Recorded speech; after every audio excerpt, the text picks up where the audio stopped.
आप सभी को गणेश चतुर्थी की हार्दिक शुभकामनाएं।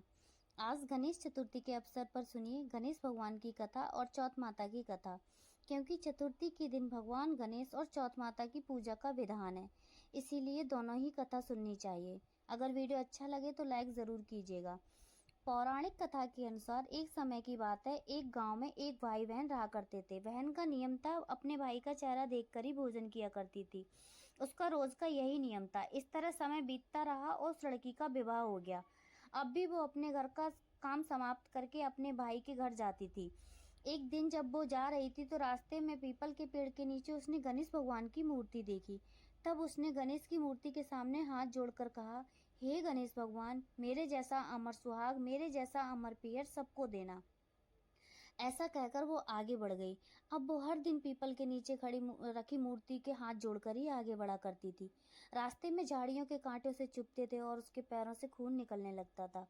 एक दिन जब जब वो भाई के घर पहुंची और अपने भाई का चेहरा देखकर बैठ गई, तब उसकी भाभी ने पूछा कि तुम्हारे पैरों में क्या हो गया। तब वह बोली, भाभी, जंगल के कांटे मेरे पैर में चुभ गए हैं। उसकी भाभी ने यह बात उसके भाई को बताई तो भाई ने जंगल की सारी झाड़ियां कुल्हाड़ी से काट दी। भाई ने कांटों के साथ साथ पीपल के नीचे रखी मूर्ति को भी हटा दिया। इसी कारण गणेश भगवान क्रोधित हो गए और क्रोधित होकर उन्होंने उसके प्राण हर लिए। उधर जब लोग भाई को अंतिम संस्कार के लिए ले जाने लगे तो उसकी भाभी ने बोला, आप लोग थोड़ी देर रुक जाओ, मेरी पति की बहन आने वाली है, वो अपने भाई का मुख देखे बिना नहीं रह सकती।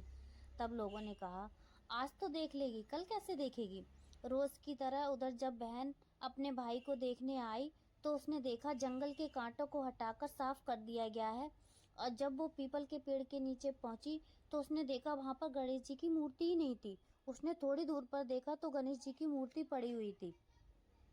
उसने मूर्ति को साफ करके फिर से उसी जगह पर रख दिया और हाथ जोड़कर कहने लगी, हे गणपति भगवान, मेरे जैसा अमर सुहाग और पियर सबको देना। ऐसा कहकर आगे बढ़ गई।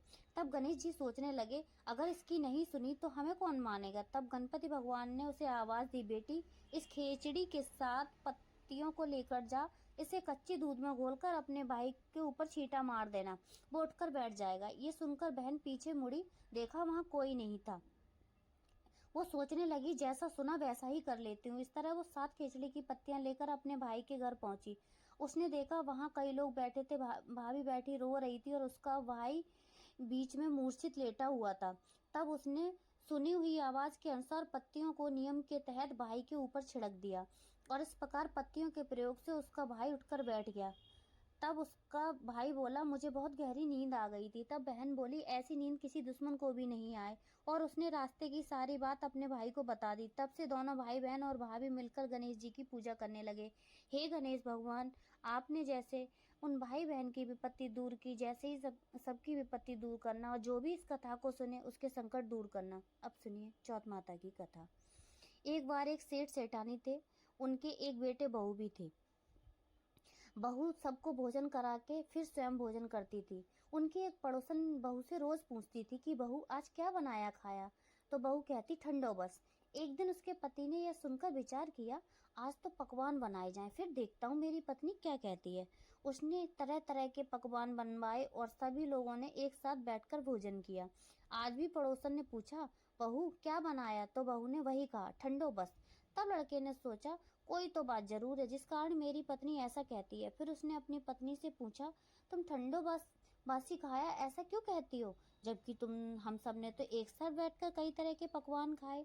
तब पत्नी बोली, हम जो खा रहे हैं वो हमारे बाप दादाओं की कमाई है।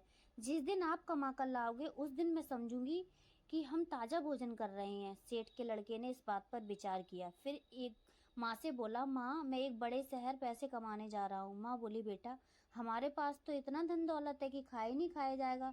माँ के मना करने पर भी बेटे ने कमाने जाने का निश्चय किया और जाते समय पत्नी से बोला, जब तक मैं कमाकर बहुत सारा धन लेकर वापस ना आ जाऊं तब तक तुम चूल्हे की आग मत बुझने देना। और फिर एक दिन चूल्हे की आग बुझ गई।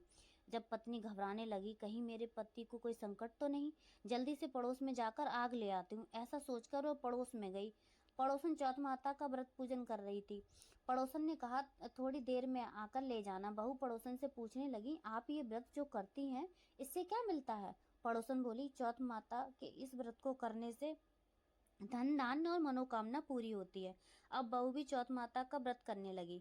दीवार पर चौथ माता बनाई और उस दिन घी गुड़ का चूरमा बनाकर रात को चंद्रमा को अर्घ देकर ही भोजन करती थी। ऐसा करते उसे बहुत दिन बीत गए। उधर चौथ माता ने साहूकार के बेटे को सपने में दर्शन दिए और कहा, तुम्हारी पत्नी तुम्हें बहुत याद कर रही है, जाओ घर जाओ और उसकी चिंता मिटाओ। तुम सुबह दुकान खोलकर कुमकुम केसर का पगलिया बनाकर बैठ जाना। आज तेरा सारा हिसाब किताब चुकता हो जाएगा।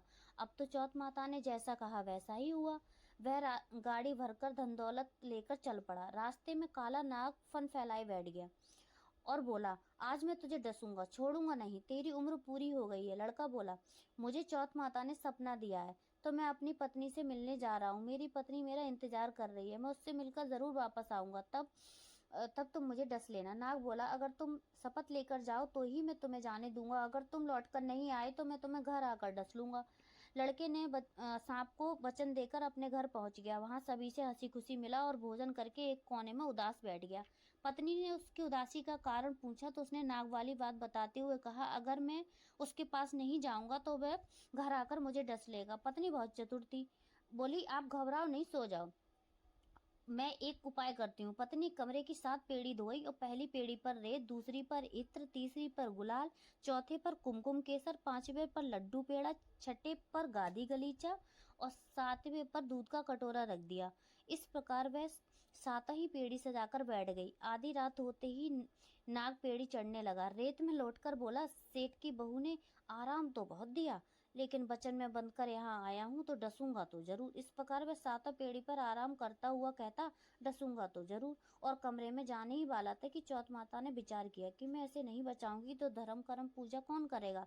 अब तो चौथ माता, गणेश जी, चंद्रमा ने साहूकार के बेटे को बचाने का निश्चय किया और चंद्रमा ने उजाला कर दिया। चौथ माता ढाल बन गई और गणेश जी तलवार लेकर नाग को मार दिया और ढाल से ढक दिया। बहू भी सो गई। दिन हुआ, लोग बेटे से मिलने आए तो मगर बेटा और बहू तो सो रहे थे। बहुत देर हो गई तो माँ उन्हें उठाया तो उठकर देखा कि वहां तलवार और ढाल पड़ी थी। ढाल उठाई तो देखा नाग मरा हुआ पड़ा है। बहू ने सोचा, आज तो धर्म कर्म ही आड़े आया।